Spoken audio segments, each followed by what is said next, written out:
Now, let us see how an automated external defibrillator works.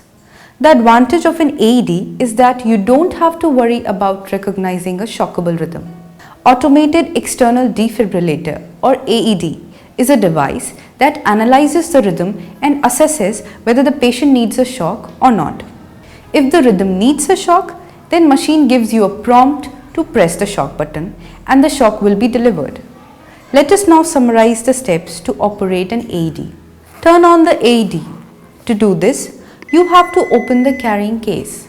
Then you have to carefully listen and follow the AED instructions. Press pads firmly to patient's bare chest.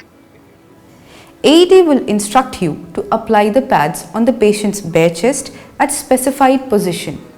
Some AED may have adult and pediatric pads. Adult pads should be used for those who are 8 years or older. Peel the packing away from an AED pads. Attach the adhesive AED pads to the victim's bare chest.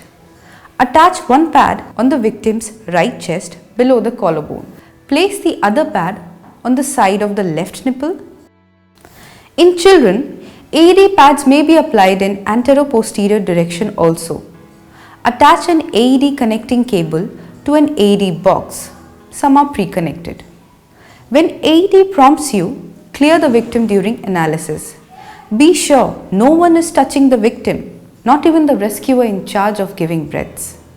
The AED takes 5 to 15 seconds to analyze the rhythm and assesses whether shock is needed or not. If shock is advised, an AED would also prompt you to clear the victim.